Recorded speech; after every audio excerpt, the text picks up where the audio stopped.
William Shakespeare, the 26th of April 1564 to the 23rd of April 1616, was an English playwright, poet, and actor, widely regarded as the greatest writer in the English language and the world's greatest dramatist.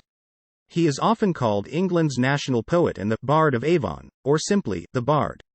His extant works, including collaborations, consist of some 39 plays, 154 sonnets, 3 long narrative poems, and a few other verses, some of uncertain authorship. His plays have been translated into every major living language and are performed more often than those of any other playwright. They also continue to be studied and reinterpreted. Shakespeare was born and raised in Stratford-upon-Avon, Warwickshire. At the age of 18, he married Anne Hathaway, with whom he had 3 children, Susanna and twins Hamnet and Judith. Sometime between 1585 and 1592, he began a successful career in London as an actor, writer, and part owner of a playing company called the Lord Chamberlain's Men, later known as the King's Men. At age 49, around 1613, he appears to have retired to Stratford, where he died 3 years later. Few records of Shakespeare's private life survive. This has stimulated considerable speculation about such matters as his physical appearance, his sexuality, his religious beliefs, and whether the works attributed to him were written by others. Shakespeare produced most of his known works between 1589 and 1613. His early plays were primarily comedies and histories and are regarded as some of the best work produced in these genres. He then wrote mainly tragedies until 1608, among them Hamlet, Romeo and Juliet, Othello, King Lear, and Macbeth, all considered to be among the finest works in the English language. In the last phase of his life, he wrote tragicomedies, also known as romances, and collaborated with other playwrights. Many of Shakespeare's plays were published in editions of varying quality and accuracy in his lifetime. However, in 1623, 2 fellow actors and friends of Shakespeare's, John Hemmings and Henry Condell, published a more definitive text known as the First Folio, a posthumous collected edition of Shakespeare's dramatic works that included all but 2 of his plays. Its preface was a prescient poem by Ben Jonson that hailed Shakespeare with the now famous epithet, "Not of an age, but for all time." Life. Early life. William Shakespeare was the son of John Shakespeare, an alderman and a successful glovemaker, originally from Snitterfield in Warwickshire, and Mary Arden, the daughter of an affluent landowning family. He was born in Stratford-upon-Avon, where he was baptized on the 26th of April 1564. His date of birth is unknown, but is traditionally observed on the 23rd of April, St. George's Day. This date, which can be traced to William Oldies and George Steevens, has proved appealing to biographers because Shakespeare died on the same date in 1616. He was the third of 8 children, and the eldest surviving son. Although no attendance records for the period survive, most biographers agree that Shakespeare was probably educated at the King's New School in Stratford, a free school chartered in 1553, about a quarter mile, 400 meters, from his home. Grammar schools varied in quality during the Elizabethan era, but grammar school curricula were largely similar. The basic Latin text was standardized by royal decree, and the school would have provided an intensive education in grammar based upon Latin classical authors. At the age of 18, Shakespeare married 26-year-old Anne Hathaway. The consistory court of the Diocese of Worcester issued a marriage license on the 27th of November 1582. The next day, 2 of Hathaway's neighbors posted bonds guaranteeing that no lawful claims impeded the marriage. The ceremony may have been arranged in some haste since the Worcester Chancellor allowed the marriage banns to be read once instead of the usual 3 times, and 6 months after the marriage Anne gave birth to a daughter, Susanna, baptized the 26th of May 1583.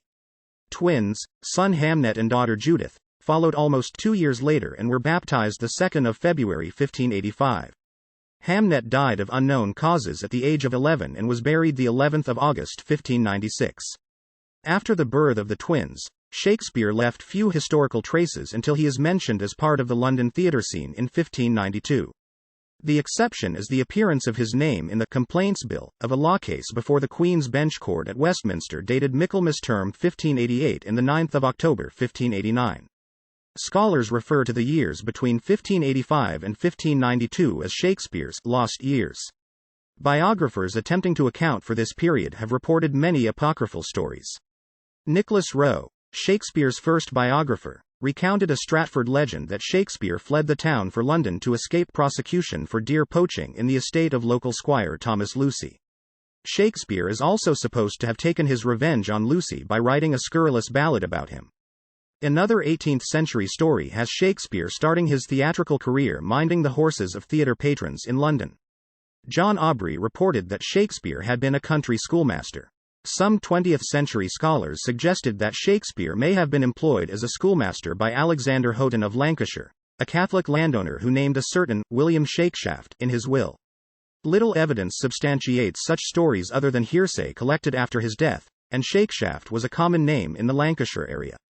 London and theatrical career. It is not known definitively when Shakespeare began writing, but contemporary allusions and records of performances show that several of his plays were on the London stage by 1592.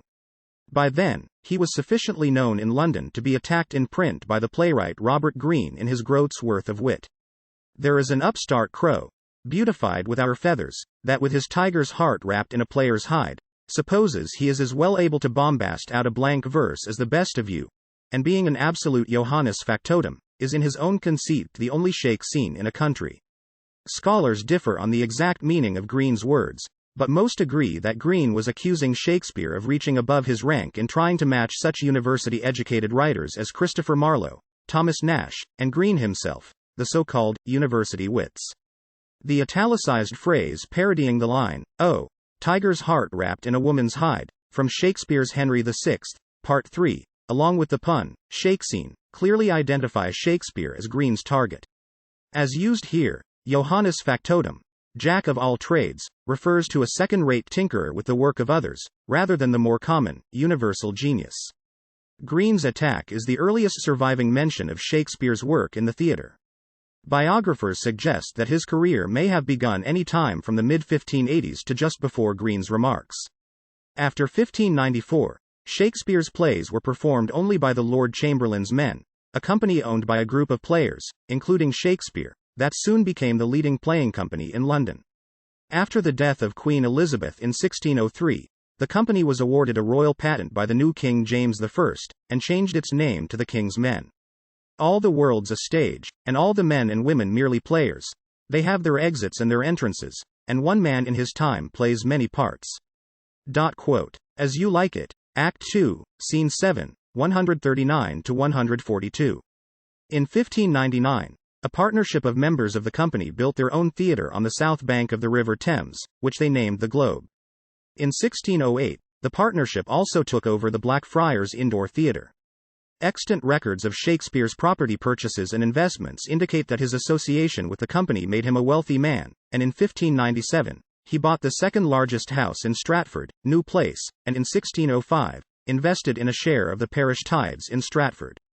Some of Shakespeare's plays were published in quarto editions, beginning in 1594, and by 1598, his name had become a selling point and began to appear on the title pages. Shakespeare continued to act in his own and other plays after his success as a playwright. The 1616 edition of Ben Jonson's works names him on the cast lists for Every Man in His Humour and Sejanus His Fall. The absence of his name from the 1605 cast list for Jonson's Volpone is taken by some scholars as a sign that his acting career was nearing its end. The first folio of 1623, however, lists Shakespeare as one of the principal actors in all these plays, some of which were first staged after Volpone, although one cannot know for certain which roles he played. In 1610, John Davies of Hereford wrote that Goodwill played kingly roles. In 1709, Rowe passed down a tradition that Shakespeare played the ghost of Hamlet's father. Later traditions maintain that he also played Adam in As You Like It, and the chorus in Henry V, though scholars doubt the sources of that information. Throughout his career, Shakespeare divided his time between London and Stratford. In 1596, the year before he bought New Place as his family home in Stratford, Shakespeare was living in the parish of St. Helens, Bishopsgate, north of the River Thames. He moved across the river to Southwark by 1599, the same year his company constructed the Globe Theatre there. By 1604, he had moved north of the river again, to an area north of St. Paul's Cathedral with many fine houses. There, he rented rooms from a French Huguenot named Christopher Mountjoy, a maker of women's wigs and other headgear. Later years and death. Rowe was the first biographer to record the tradition, repeated by Jonson, that Shakespeare retired to Stratford, some years before his death. He was still working as an actor in London in 1608. In an answer to the Sharers' petition in 1635, Cuthbert Burbage stated that after purchasing the lease of the Blackfriars Theatre in 1608 from Henry Evans, the King's men placed men players there, which were Hemmings, Condell, Shakespeare, etc. However, it is perhaps relevant that the bubonic plague raged in London throughout 1609. The London public playhouses were repeatedly closed during extended outbreaks of the plague, a total of over 60 months' closure between May 1603 and February 1610, which meant there was often no acting work. Retirement from all work was uncommon at that time. Shakespeare continued to visit London during the years 1611 to 1614. In 1612, he was called as a witness in Bellott v. Mountjoy, a court case concerning the marriage settlement of Mountjoy's daughter, Mary. In March 1613, he bought a gatehouse in the former Blackfriars Priory, and from November 1614, he was in London for several weeks with his son-in-law, John Hall. After 1610, Shakespeare wrote fewer plays, and none are attributed to him after 1613. His last 3 plays were collaborations, probably with John Fletcher, who succeeded him as the house playwright of the King's Men. He retired in 1613, before the Globe Theatre burned down during the performance of Henry VIII on the 29th of June. Shakespeare died on the 23rd of April 1616, at the age of 52. He died within a month of signing his will, a document which he begins by describing himself as being in perfect health. No extant contemporary source explains how or why he died. Half a century later, John Ward, the vicar of Stratford, wrote in his notebook, "Shakespeare, Drayton, and Ben Jonson had a merry meeting and, it seems, drank too hard, for Shakespeare died of a fever there contracted." Not an impossible scenario since Shakespeare knew Jonson and Drayton. Of the tributes from fellow authors, one refers to his relatively sudden death. "We wondered, Shakespeare, that thou went'st so soon, from the world's stage to the grave's tiring room." He was survived by his wife and 2 daughters. Susanna had married a physician, John Hall, in 1607, and Judith had married Thomas Quinney, a vintner, 2 months before Shakespeare's death. Shakespeare signed his last will and testament on the 25th of March 1616. The following day, his new son-in-law, Thomas Quinney, was found guilty of fathering an illegitimate son by Margaret Wheeler, who had died during childbirth. Thomas was ordered by the church court to do public penance, which would have caused much shame and embarrassment for the Shakespeare family. Shakespeare bequeathed the bulk of his large estate to his elder daughter Susanna under stipulations that she pass it down intact to the first son of her body. The Quinneys had 3 children, all of whom died without marrying. The Halls had 1 child, Elizabeth, who married twice but died without children in 1670, ending Shakespeare's direct line. Shakespeare's will scarcely mentions his wife, Anne, who was probably entitled to 1/3 of his estate automatically. He did make a point, however, of leaving her my second best bed, a bequest that has led to much speculation. Some scholars see the bequest as an insult to Anne, whereas others believe that the second best bed would have been the matrimonial bed and therefore rich in significance. Shakespeare was buried in the chancel of the Holy Trinity Church 2 days after his death. The epitaph carved into the stone slab covering his grave includes a curse against moving his bones, which was carefully avoided during restoration of the church in 2008. Good friend for Ives sake forbear, to dig the DVST enclosed Hera. Blessed be e man e spares these stones, and CVRST be he e moves my bones. Modern spelling. Good friend, for Jesus' sake forbear, to dig the dust enclosed here. Blessed be the man that spares these stones, and cursed be he that moves my bones. Some time before 1623, a funerary monument was erected in his memory on the north wall, with a half-effigy of him in the act of writing. Its plaque compares him to Nestor, Socrates, and Virgil.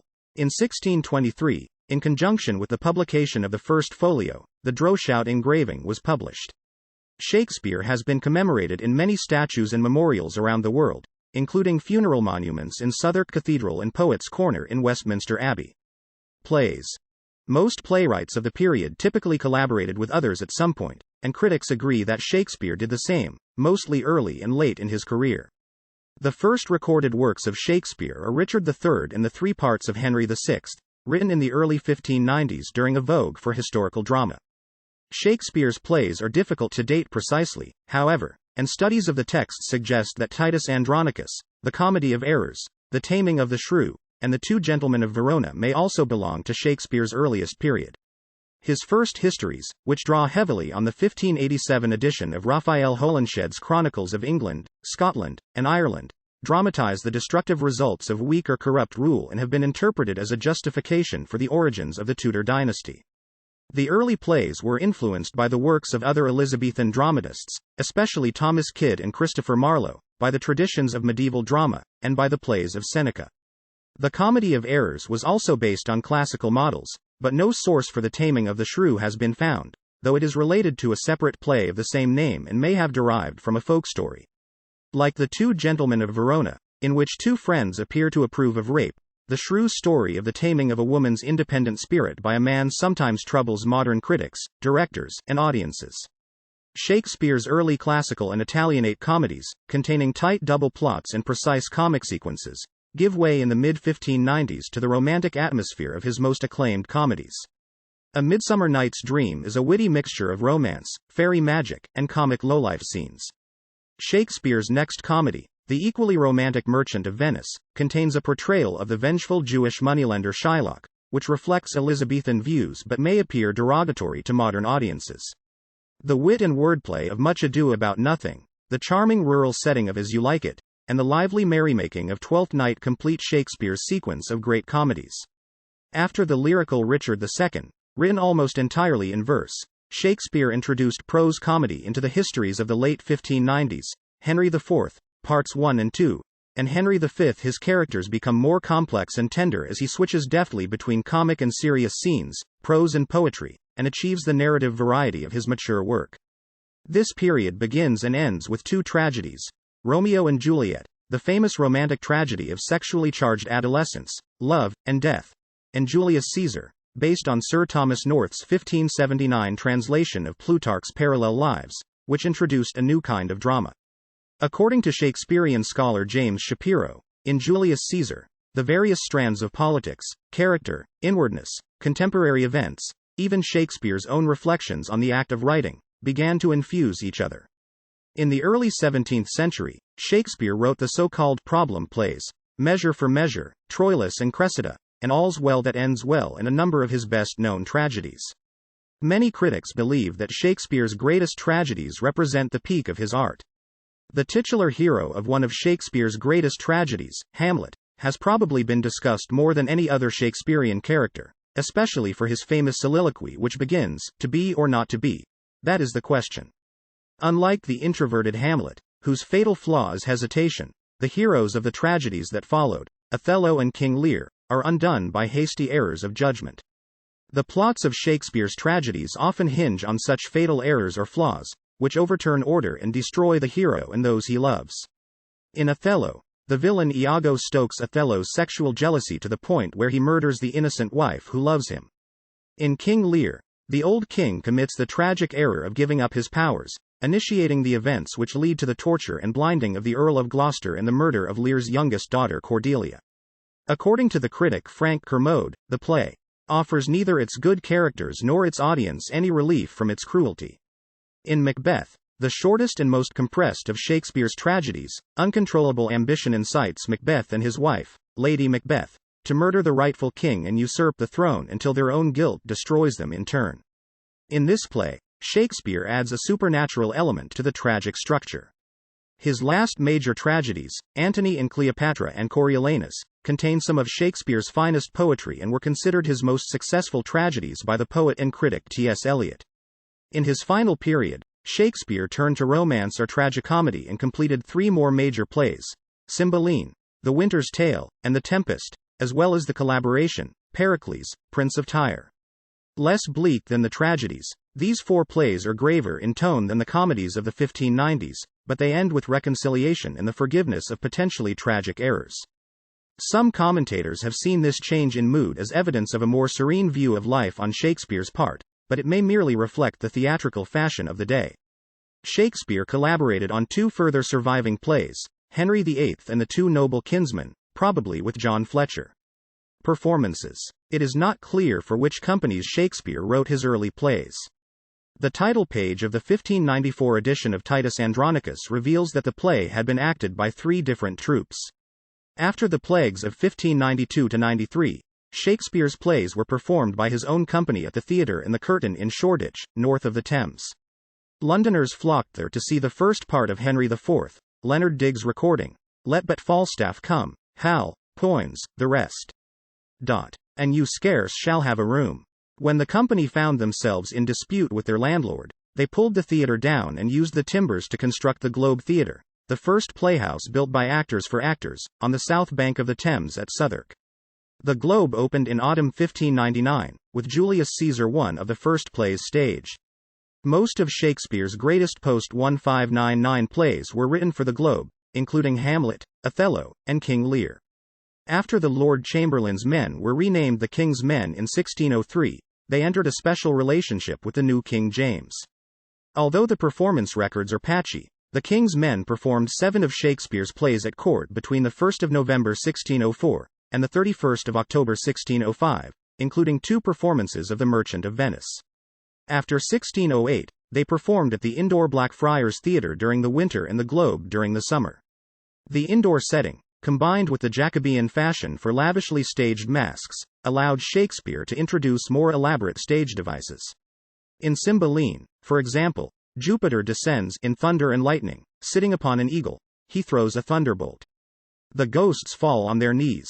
The actors in Shakespeare's company included the famous Richard Burbage, William Kemp, Henry Condell and John Hemmings. Burbage played the leading role in the first performances of many of Shakespeare's plays, including Richard III, Hamlet, Othello, and King Lear. The popular comic actor Will Kemp played the servant Peter in Romeo and Juliet and Dogberry in Much Ado About Nothing, among other characters. He was replaced around 1600 by Robert Armin, who played roles such as Touchstone in As You Like It and the Fool in King Lear. In 1613, Sir Henry Wotton recorded that Henry VIII was set forth with many extraordinary circumstances of pomp and ceremony. On the 29th of June, however, a cannon set fire to the thatch of the Globe and burned the theatre to the ground, an event which pinpoints the date of a Shakespeare play with rare precision. Textual sources. In 1623, John Hemmings and Henry Condell, 2 of Shakespeare's friends from the King's Men, published the First Folio, a collected edition of Shakespeare's plays. It contained 36 texts, including 18 printed for the first time. Many of the plays had already appeared in quarto versions, flimsy books made from sheets of paper folded twice to make 4 leaves. No evidence suggests that Shakespeare approved these editions, which the First Folio describes as stolen and surreptitious copies. Nor did Shakespeare plan or expect his works to survive in any form at all. Those works likely would have faded into oblivion but for his friend's spontaneous idea, after his death, to create and publish the First Folio. Alfred Pollard termed some of the pre-1623 versions as bad quartos, because of their adapted, paraphrased or garbled texts, which may in places have been reconstructed from memory. Where several versions of a play survive, each differs from the other. The differences may stem from copying or printing errors, from notes by actors or audience members, or from Shakespeare's own papers. In some cases, for example, Hamlet, Troilus and Cressida, and Othello, Shakespeare could have revised the texts between the quarto and folio editions. In the case of King Lear, however, while most modern editions do conflate them, the 1623 folio version is so different from the 1608 quarto that the Oxford Shakespeare prints them both, arguing that they cannot be conflated without confusion. Poems. In 1593 and 1594, when the theatres were closed because of plague, Shakespeare published 2 narrative poems on sexual themes, Venus and Adonis and the Rape of Lucrece. He dedicated them to Henry Wriothesley, Earl of Southampton. In Venus and Adonis, an innocent Adonis rejects the sexual advances of Venus, while in the Rape of Lucrece, the virtuous wife Lucrece is raped by the lustful Tarquin.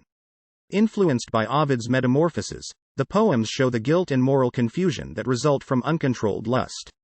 Both proved popular and were often reprinted during Shakespeare's lifetime. A third narrative poem, A Lover's Complaint, in which a young woman laments her seduction by a persuasive suitor, was printed in the first edition of the Sonnets in 1609. Most scholars now accept that Shakespeare wrote A Lover's Complaint. Critics consider that its fine qualities are marred by lead-in effects. The Phoenix and the Turtle, printed in Robert Chester's 1601 Love's Martyr, mourns the deaths of the legendary Phoenix and his lover, the faithful turtle-dove.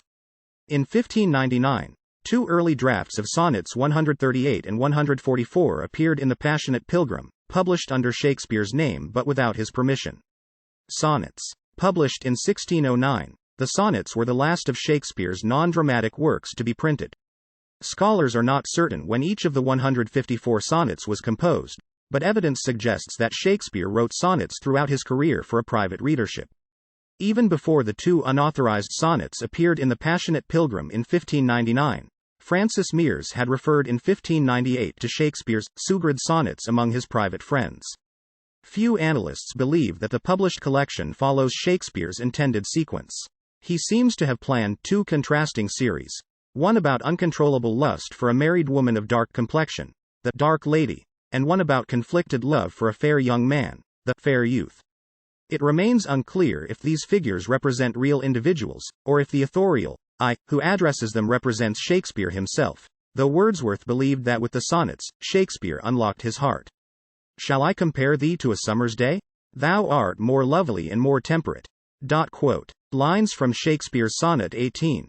The 1609 edition was dedicated to a Mr. W.H., credited as the only begetter of the poems. It is not known whether this was written by Shakespeare himself or by the publisher, Thomas Thorpe, whose initials appear at the foot of the dedication page. Nor is it known who Mr. W.H. was, despite numerous theories, or whether Shakespeare even authorized the publication. Critics praise the sonnets as a profound meditation on the nature of love, sexual passion, procreation, death, and time. Style. Shakespeare's first plays were written in the conventional style of the day. He wrote them in a stylized language that does not always spring naturally from the needs of the characters or the drama. The poetry depends on extended, sometimes elaborate metaphors and conceits, and the language is often rhetorical, written for actors to declaim rather than speak. The grand speeches in Titus Andronicus, in the view of some critics, often hold up the action, for example, and the verse in The Two Gentlemen of Verona has been described as stilted. However, Shakespeare soon began to adapt the traditional styles to his own purposes.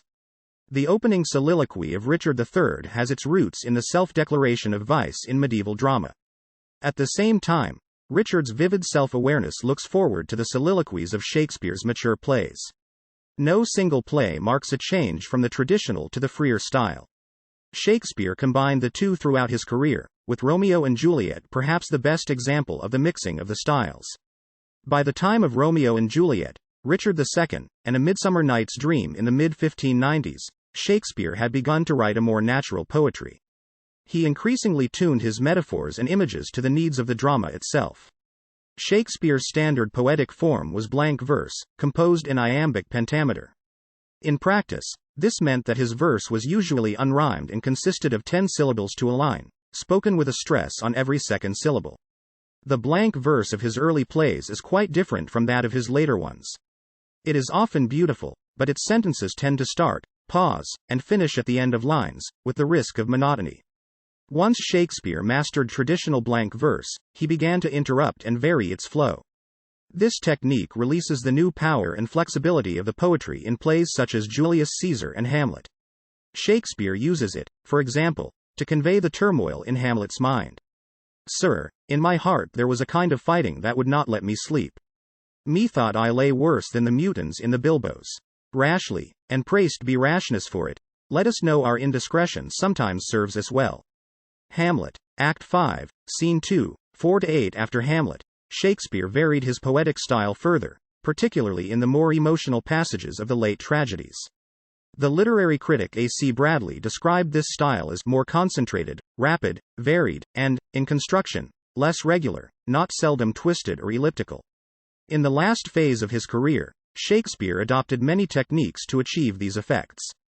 These included run-on lines, irregular pauses and stops, and extreme variations in sentence structure and length. In Macbeth, for example, the language darts from one unrelated metaphor or simile to another. Was the hope drunk, wherein you dressed yourself? 1.7.35-38. Pity, like a naked newborn babe, striding the blast, or heaven's cherubim, horsed, upon the sightless couriers of the air. 1.7.21-25. The listener is challenged to complete the sense. The late romances, with their shifts in time and surprising turns of plot, inspired a last poetic style in which long and short sentences are set against one another, clauses are piled up, subject and object are reversed, and words are omitted, creating an effect of spontaneity. Shakespeare combined poetic genius with a practical sense of the theatre. Like all playwrights of the time, he dramatized stories from sources such as Plutarch and Holinshed. He reshaped each plot to create several centers of interest and to show as many sides of a narrative to the audience as possible. This strength of design ensures that a Shakespeare play can survive translation, cutting and wide interpretation without loss to its core drama. As Shakespeare's mastery grew, he gave his characters clearer and more varied motivations and distinctive patterns of speech. He preserved aspects of his earlier style in the later plays, however. In Shakespeare's late romances, he deliberately returned to a more artificial style, which emphasized the illusion of theatre. Influence. Shakespeare's work has made a lasting impression on later theatre and literature. In particular, he expanded the dramatic potential of characterization, plot, language, and genre. Until Romeo and Juliet, for example, romance had not been viewed as a worthy topic for tragedy. Soliloquies had been used mainly to convey information about characters or events, but Shakespeare used them to explore characters' minds. His work heavily influenced later poetry. The Romantic poets attempted to revive Shakespearean verse drama, though with little success. Critic George Steiner described all English verse dramas from Coleridge to Tennyson as feeble variations on Shakespearean themes. Shakespeare influenced novelists such as Thomas Hardy, William Faulkner, and Charles Dickens. The American novelist Herman Melville's soliloquies owe much to Shakespeare. His Captain Ahab in Moby Dick is a classic tragic hero, inspired by King Lear. Scholars have identified 20,000 pieces of music linked to Shakespeare's works. These include 3 operas by Giuseppe Verdi, Macbeth, Othello and Falstaff, whose critical standing compares with that of the source plays. Shakespeare has also inspired many painters, including the Romantics and the Pre-Raphaelites. The Swiss Romantic artist Henry Fuseli, a friend of William Blake, even translated Macbeth into German. The psychoanalyst Sigmund Freud drew on Shakespearean psychology, in particular, that of Hamlet, for his theories of human nature. In Shakespeare's day, English grammar, spelling, and pronunciation were less standardized than they are now, and his use of language helped shape modern English. Samuel Johnson quoted him more often than any other author in his A Dictionary of the English Language, the first serious work of its type. Expressions such as, with bated breath, Merchant of Venice, and, a foregone conclusion, have found their way into everyday English speech. Shakespeare's influence extends far beyond his native England and the English language. His reception in Germany was particularly significant. As early as the 18th century, Shakespeare was widely translated and popularized in Germany, and gradually became a classic of the German Weimar era. Christoph Martin Wieland was the first to produce complete translations of Shakespeare's plays in any language. Actor and theater director Simon Callow writes, "This master, this titan, this genius, so profoundly British and so effortlessly universal, each different culture, German, Italian, Russian, was obliged to respond to the Shakespearean example. For the most part, they embraced it, and him, with joyous abandon, as the possibilities of language and character in action that he celebrated liberated writers across the continent." Some of the most deeply affecting productions of Shakespeare have been non-English and non-European. He is that unique writer. He has something for everyone. According to Guinness Book of World Records, Shakespeare remains the world's best-selling playwright, with sales of his plays and poetry believed to have achieved in excess of 4 billion copies in the almost 400 years since his death. He is also the third most translated author in history. Critical reputation. He was not of an age, but for all time. Ben Jonson. Shakespeare was not revered in his lifetime, but he received a large amount of praise. In 1598, the cleric and author Francis Mears singled him out from a group of English playwrights as the most excellent in both comedy and tragedy. The authors of the Parnassus plays at St. John's College, Cambridge, numbered him with Chaucer, Gower, and Spenser. In the first folio, Ben Jonson called Shakespeare the soul of the age, the applause, delight, the wonder of our stage, although he had remarked elsewhere that Shakespeare wanted art, lacked skill. Between the restoration of the monarchy in 1660 and the end of the 17th century, classical ideas were in vogue. As a result, critics of the time mostly rated Shakespeare below John Fletcher and Ben Jonson. Thomas Rhymer, for example, condemned Shakespeare for mixing the comic with the tragic. Nevertheless, poet and critic John Dryden rated Shakespeare highly, saying of Jonson, "I admire him, but I love Shakespeare." For several decades, Rymer's view held sway. But during the 18th century, critics began to respond to Shakespeare on his own terms and acclaim what they termed his natural genius. A series of scholarly editions of his work, notably those of Samuel Johnson in 1765 and Edmund Malone in 1790, added to his growing reputation. By 1800, he was firmly enshrined as the national poet. In the 18th and 19th centuries, his reputation also spread abroad. Among those who championed him were the writers Voltaire, Goethe, Stendhal, and Victor Hugo. During the Romantic era, Shakespeare was praised by the poet and literary philosopher Samuel Taylor Coleridge, and the critic August Wilhelm Schlegel translated his plays in the spirit of German Romanticism. In the 19th century, critical admiration for Shakespeare's genius often bordered on adulation. "This King Shakespeare," the essayist Thomas Carlyle wrote in 1840, "does not he shine, in crowned sovereignty, over us all, as the noblest, gentlest, yet strongest of rallying signs, indestructible." The Victorians produced his plays as lavish spectacles on a grand scale. The playwright and critic George Bernard Shaw mocked the cult of Shakespeare worship as bardolatry, claiming that the new naturalism of Ibsen's plays had made Shakespeare obsolete.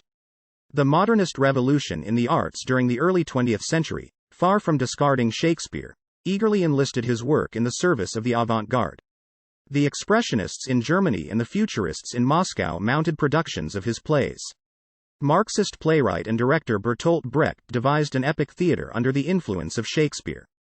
The poet and critic T.S. Eliot argued against Shaw that Shakespeare's primitiveness in fact made him truly modern. Eliot, along with G. Wilson Knight in the School of New Criticism, led a movement towards a closer reading of Shakespeare's imagery. In the 1950s, a wave of new critical approaches replaced modernism and paved the way for postmodern studies of Shakespeare. By the 1980s, Shakespeare studies were open to movements such as structuralism, feminism, new historicism, African American studies, and queer studies. Comparing Shakespeare's accomplishments to those of leading figures in philosophy and theology, Harold Bloom wrote, "Shakespeare was larger than Plato and than St. Augustine. He encloses us because we see with his fundamental perceptions." Works. Classification of the plays. Shakespeare's works include the 36 plays printed in the first folio of 1623, listed according to their folio classification as comedies, histories, and tragedies. 2 plays not included in the first folio, The Two Noble Kinsmen and Pericles, Prince of Tyre, are now accepted as part of the canon, with today's scholars agreeing that Shakespeare made major contributions to the writing of both. No Shakespearean poems were included in the first folio. In the late 19th century, Edward Dowden classified 4 of the late comedies as romances, and though many scholars prefer to call them tragicomedies, Dowden's term is often used. In 1896, Frederick S. Boas coined the term problem plays to describe 4 plays: All's Well That Ends Well, Measure for Measure, Troilus and Cressida, and Hamlet. Dramas as singular in theme and temper cannot be strictly called comedies or tragedies, he wrote. We may, therefore, borrow a convenient phrase from the theater of today and class them together as Shakespeare's problem plays. The term, much debated and sometimes applied to other plays, remains in use, though Hamlet is definitively classed as a tragedy. Speculation about Shakespeare. Authorship. Around 230 years after Shakespeare's death, doubts began to be expressed about the authorship of the works attributed to him. Proposed alternative candidates include Francis Bacon, Christopher Marlowe, and Edward de Vere, 17th Earl of Oxford. Several group theories have also been proposed. Only a small minority of academics believe there is reason to question the traditional attribution, but interest in the subject, particularly the Oxfordian theory of Shakespeare authorship, continues into the 21st century. Religion. Shakespeare conformed to the official state religion, but his private views on religion have been the subject of debate. Shakespeare's will uses a Protestant formula, and he was a confirmed member of the Church of England, where he was married, his children were baptized, and where he is buried. Some scholars claim that members of Shakespeare's family were Catholics, at a time when practicing Catholicism in England was against the law. Shakespeare's mother, Mary Arden, certainly came from a pious Catholic family. The strongest evidence might be a Catholic statement of faith signed by his father, John Shakespeare, found in 1757 in the rafters of his former house in Henley Street. However, the document is now lost and scholars differ as to its authenticity. In 1591, the authorities reported that John Shakespeare had missed church, for fear of process for debt, a common Catholic excuse. In 1606, the name of William's daughter Susanna appears on a list of those who failed to attend Easter Communion in Stratford. Other authors argue that there is a lack of evidence about Shakespeare's religious beliefs. Scholars find evidence both for and against Shakespeare's Catholicism, Protestantism, or lack of belief in his plays, but the truth may be impossible to prove. Sexuality. Few details of Shakespeare's sexuality are known. At 18, he married 26-year-old Anne Hathaway, who was pregnant. Susanna, the first of their 3 children, was born 6 months later on the 26th of May 1583. Over the centuries, some readers have posited that Shakespeare's sonnets are autobiographical, and point to them as evidence of his love for a young man. Others read the same passages as the expression of intense friendship rather than romantic love. The 26 so-called Dark Lady sonnets, addressed to a married woman, are taken as evidence of heterosexual liaisons.